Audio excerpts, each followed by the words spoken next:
Hai, welcome to my YouTube channel. Perkenalkan, nama saya Valencia Febrianti Mailoa dari kelas 11 TKJB dari asal sekolah SMKN 2 Banjarmasin. Sekarang saya mau mempresentasikan hasil kerja saya tentang komunikasi.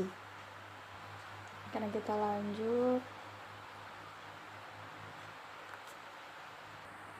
1. Cari informasi tentang komunikasi. Pengertian komunikasi. Menurut asal kata, istilah demikian, komunikasi didefinisikan sebagai proses pengiriman pesan untuk mencapai kesamaan makna. Adapun gambar yang tertera pada komunikasi bisa dilihat di sini. Selanjutnya kita akan masuk ke dalam komponen utama dalam komunikasi, yaitu ada komunikator atau sumber pengirim pesan. Komunikator adalah seseorang yang mengirimkan pesan. Jadi kita yang akan mengirimkan pesan kepada penerima, entah itu hal tentang sekolah, kerja, ataupun bisnis yang lainnya. 2. Pesan. Pesan yang dimaksud adalah informasi yang akan kita kirimkan kepada komunikat atau penerima pesan. Selanjutnya ada encoding. Encoding adalah proses mengambil pesan dan mengirim pesan ke dalam sebuah bentuk yang dapat dibagi dengan pihak lain. Jadi pesan yang kita kirimkan kepada penerima itu bisa dibagi-bagi ke orang lain yang ingin tahu ataupun akan dijelaskan tentang pesan tersebut.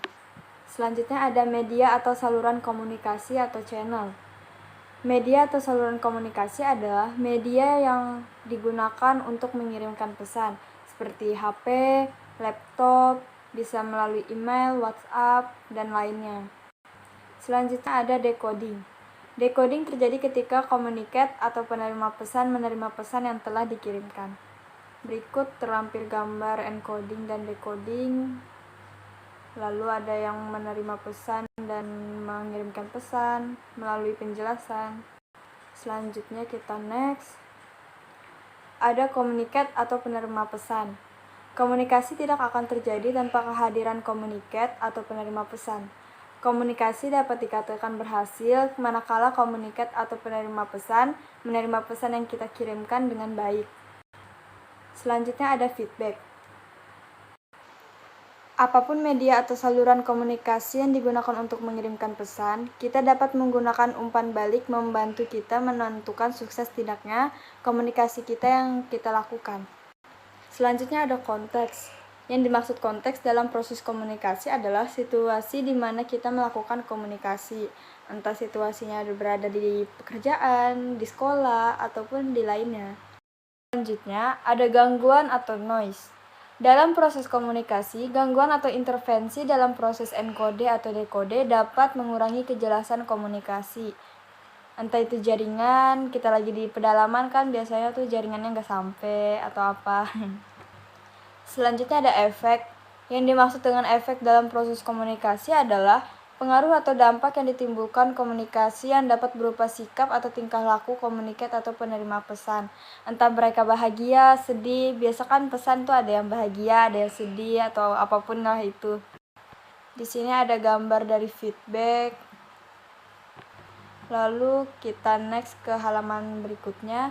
2. Carilah informasi perkembangan komunikasi data, sejarah perkembangan teknologi komunikasi dari tahun 1837 sampai dengan sekarang.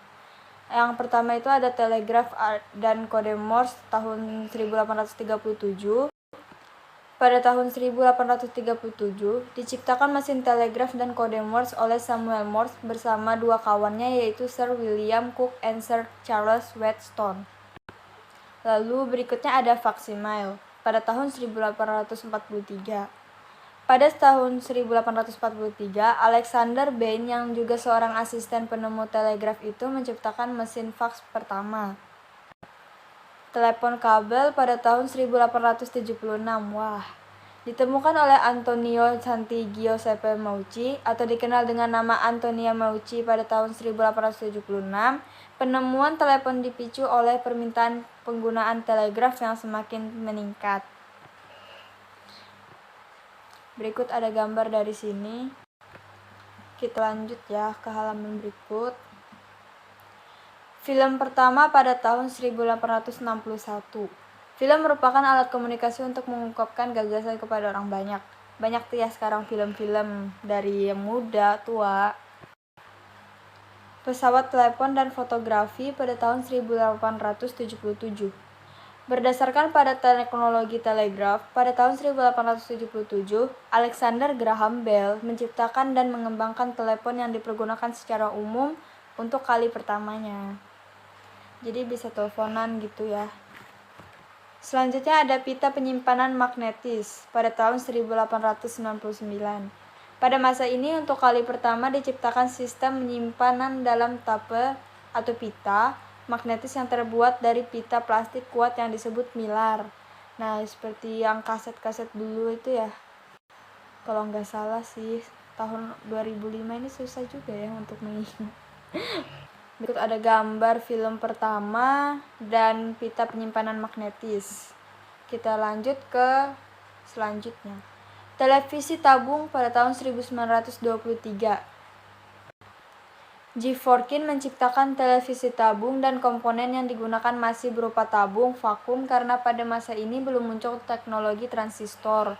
Jadi TV tabung tuh sampai sekarang tuh masih ada yang pakai, masih ada yang menggunakan TV tabung di rumah ya, walaupun sekarang ada LED. Selanjutnya kita lanjut ke hypertext pada tahun 1945. Vannevar Bush mengembangkan sistem pengkodean menggunakan hypertext. Selanjutnya ada komputer digital pada tahun 1946. Setelah 1 abad terciptanya analytical machine oleh Charles Babbage, komputer digital ENIAC 1 pertama di dunia diciptakan pada masa ini. Nah, bagus tuh. Selanjutnya ada transistor tahun 1948. Para peneliti di Bell Telephone mengembangkan transistor untuk mengganti tabung vakum yang sebelumnya digunakan. Jadi mungkin ini tabung apa ya? Tabung televisi ya. Berikut ada televisi tabung nih kalau yang nggak tahu ya. Ada komputer digital, ada transistor juga. Kalau kita lanjut, 3. Carilah informasi karakteristik komunikasi data. A. Sebutkan dan jelaskan elemen komunikasi data. 1. Pengirim. Pengirim atau sender adalah pihak yang membuat pesan dan melakukan aktivitas menyampaikan pesan tersebut kepada penerima pesan. Jadi ini seperti meeting atau rapat gitu, pertemuan, pasti ada yang menyampaikan dan menerima ya. Ini yang kedua, penerima. Penerima atau receiver adalah pihak yang menjadi sasaran pesan-pesan dari pengirim dan menerima pesan tersebut. Jadi yang menerima ini harus menanggapi gimana pengirim itu menyampaikan pesan yang telah ia sampaikan. 3. Ada bahasa data. Semua perangkat tadi tidak akan dapat berkomunikasi satu sama lain apabila tidak memiliki bahasa yang sama. Seperti kita seperti kita ngomong ke teman-teman kita bahasanya ya. Entah kita bahasa Banjar, mereka bahasa apa gitu. Jadi kan di sekolah tuh pasti harus pakai bahasa Indonesia yang baik dan benar, tidak menggunakan bahasa daerah kita sendiri. Lalu ada transmitter.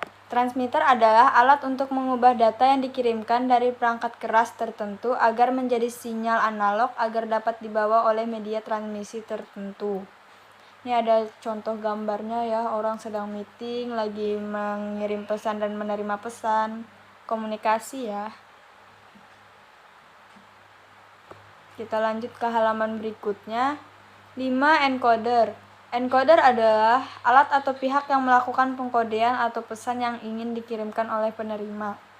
Selanjutnya ada decoder. Decoder adalah alat pihak yang melakukan pembacaan kode atau simbol atas pesan yang ingin dikirimkan oleh penerima.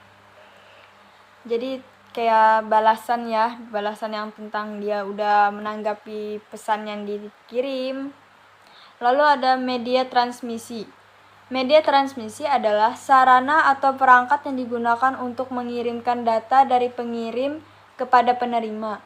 Secara umum, media transmisi terdiri dari 2 jenis, yaitu media transmisi fisik dan media transmisi digital. Salah satu contoh transmisi fisik ini seperti koran, majalah, surat kabar. Lalu seperti kalau digital itu HP, email. Lalu ada protokol. Protokol dapat disebut sebagai sebuah alamat yang dituju pada penerima pesan dan sebaliknya. Entah kita mau misal di WhatsApp ya, kita mau ngirim ke teman kita atau guru kita atau siapapun kerabat kita, mungkin nggak bakal kesampaian kalau kita nggak tahu mau ngirimnya ke siapa. Berikut ada gambar-gambarnya ya. Kita lanjut ke halaman berikutnya. B. Hal yang dapat mempengaruhi komunikasi data. 1. Pengetahuan. Tingkat pengetahuan seseorang menjadi faktor utama dalam komunikasi. Seseorang dapat menyampaikan pesan dengan mudah apabila ia memiliki pengetahuan yang sama. Jika pengetahuannya beda, misal nih ya, ada matematika sama IPA. Enggak deh, kalau mereka berdua sama ya. Matematika sama IPS. Matematika kan menghitung, IPS kayak sejarah apa semua gitu. Jadi kalau mereka ngomong berdua, itu nggak bakal nyambung, kecuali matematika sama IPA itu mungkin ada nyambungnya ya tentang menghitung. Lalu selanjutnya ada perkembangan. Perkembangan memiliki dua aspek, yaitu pertumbuhan manusia. Pertumbuhan dapat mempengaruhi pola pikir manusia. Keterampilan menguasai bahasa. Keterampilan dalam berbahasa ini merupakan salah satu faktor yang sangat terkait dengan pertumbuhan. Lalu selanjutnya ada persepsi. Persepsi adalah suatu cara seseorang dalam menggambarkan atau menafsirkan informasi yang diolah menjadi sebuah pandangan. Jadi kayak cara pikir kita menanggapi apa yang disampaikan oleh pengirim ya. Lalu ada peran dan hubungan. Peran dan hubungan memiliki pengaruh dari proses komunikasi, tergantung dari materi atau permasalahan yang ingin dibicarakan, termasuk cara menyampaikan informasi atau teknik komunikasi. Tentunya itu. Ini ada gambarnya orang sedang komunikasi ya. Lalu kita lanjut, ada lingkungan. Lingkungan interaksi memiliki pengaruh dalam komunikasi. Adapun faktor yang mempengaruhi lingkungan adalah sebagai berikut. Nilai dan budaya atau adat. Nilai dan budaya atau adat menjadi kacamata yang dijadikan tolak ukur untuk komunikasi, pantas atau tidak pantas, agar komunikasi terjalan dengan baik. Lalu selanjutnya ada stimulus eksternal. Stimulus eksternal adalah faktor-faktor yang mempengaruhi komunikasi dari luar. Lalu ada jarak. Jarak antara komunikator dan komunikan mempengaruhi komunikasi. Entah jaraknya jauh banget ya, mungkin ada sinyalnya nggak nyampe atau apa. Lalu ada emosi. Emosi adalah reaksi seseorang dalam menghadapi suatu kejadian tertentu. Entah beritanya ngeselin gitu ya. Lalu ada kondisi fisik. Kondisi fisik mempunyai peranan yang penting untuk berkomunikasi. Jika kita tidak sehat, bagaimana kita mau komunikasi? Mungkin gak bakal nyambung deh. Belum lagi emosi-emosinya, ya kan? Jenis kelamin. Laki-laki dan perempuan memiliki perbedaan dalam berkomunikasi, dapat dilihat dari gaya berbicara dan interpretasinya. Kita lanjut. C. Apa yang dimaksud sinyal digital dan sinyal analog? Tolong jelaskan. Sinyal analog adalah sinyal data dalam bentuk gelombang yang kontinu yang membawa informasi dengan mengubah karakteristik gelombang. Dua parameter atau karakteristik utama yang dimiliki oleh isyarat analog adalah amplitude dan frekuensi. Gelombang pada sinyal analog yang biasanya berbentuk gelombang sinus mempunyai 3 variabel dasar, yaitu amplitudo, frekuensi, dan fase.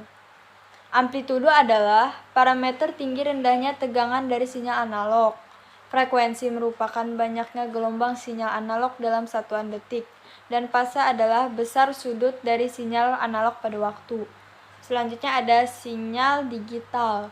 Sinyal digital buatan teknologi yang mampu mengubah signal menjadi gabungan urutan bilangan 0 dan 1 juga dengan binar, sehingga tidak mudah terpengaruh oleh derau. Proses informasinya pun mudah, cepat, dan akurat. Tetapi transmisi dengan isyarat digital hanya mencapai jarak jangkau pengiriman data yang relatif dekat. Ini ada contoh analog sinyal dan digital signal. Kita lanjut ke halaman berikutnya. 4. Carilah informasi model transmisi data. A. Apa yang dimaksud simplex, half duplex, dan full duplex? Simplex adalah salah satu bentuk komunikasi antara dua belah pihak di mana sinyal-sinyal dikirim secara satu arah. Half duplex merupakan sebuah mode komunikasi di mana data dapat ditransmisikan atau diterima secara dua arah, tapi tidak dapat secara bersama-sama. Full duplex merupakan dua pihak yang saling berkomunikasi akan mengirimkan informasi dan menerima informasi dalam waktu yang sama dan umumnya membutuhkan dua jalur komunikasi.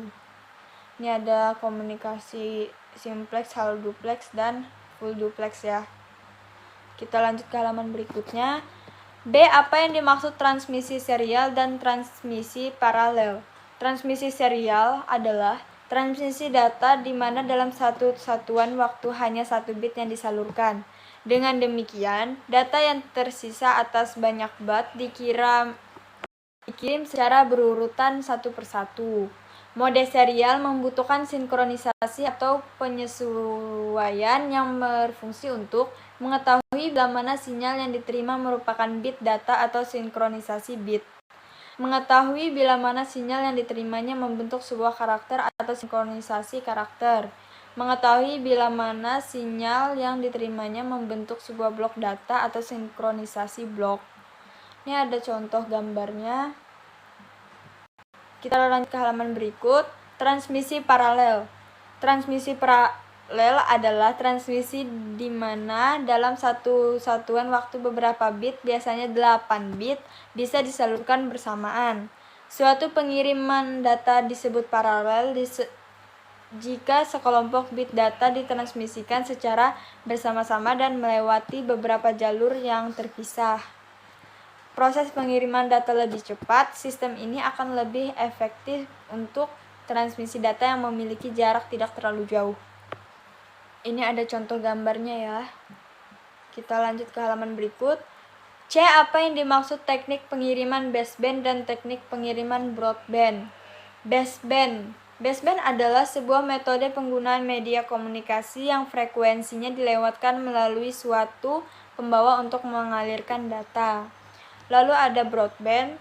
Broadband merupakan sebuah istilah dalam internet yang merupakan koneksi internet transmisi data kecepatan tinggi. Ini ada gambarnya ya. Lalu kita lanjut. 5. Cari informasi perkembangan generasi jaringan seluler. A. Cari semua informasi tentang jaringan seluler 1G. Sesuai namanya, 1G merupakan generasi pertama pada teknologi telepon seluler. Teknologi jaringan ini pertama kali diluncurkan oleh Nippon Telegraph dan Telepon pada tahun 1979 silam.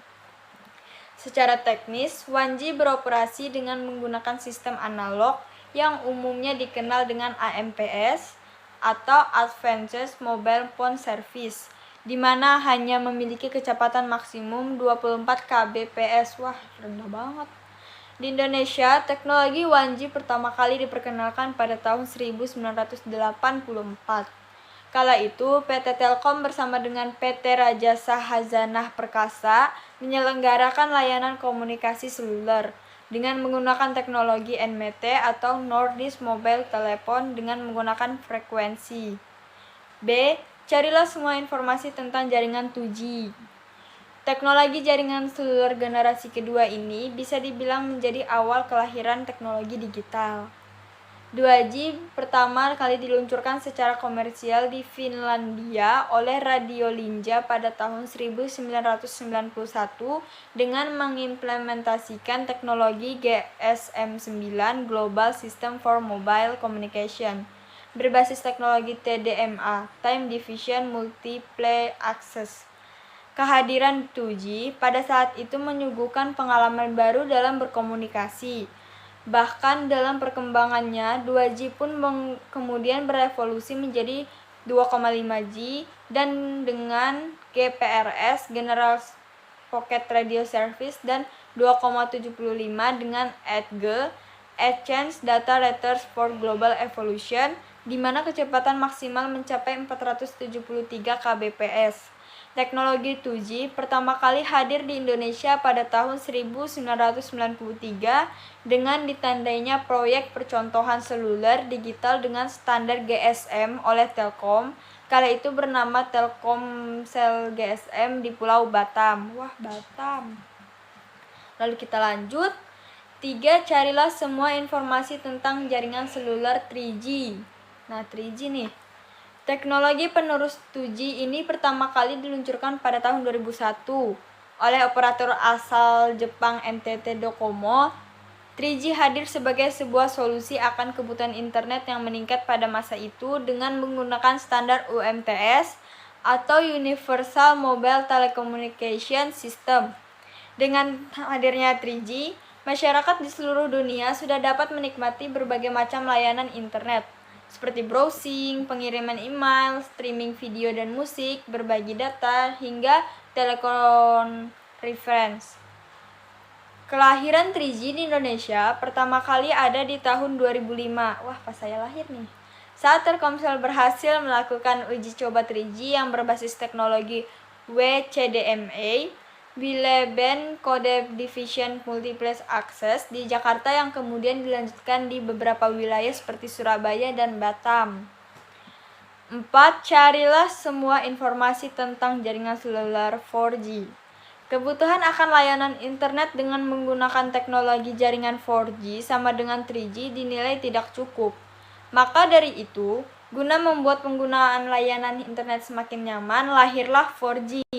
Era 4G bisa dibilang sebagai lahirnya industri konten kreatif dengan kecepatan LTE hingga 100 Mbps pada awal peluncuran dan berevolusi menjadi LTE Advanced yang dapat menjadi kecepatan 1 Gbps. 4G menawarkan kemampuan untuk streaming video dengan kualitas HD, game online tanpa lag, dan waktu upload dan download jadi lebih singkat. Seperti kita download main Mobile Legends, PUBG, Free Fire, Genshin, dan yang lainnya.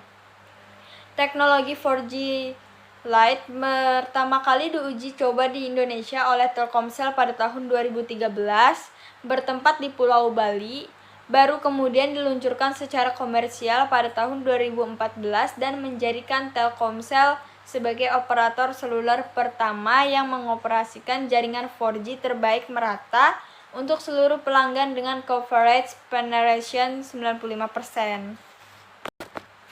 Lalu kita lanjut.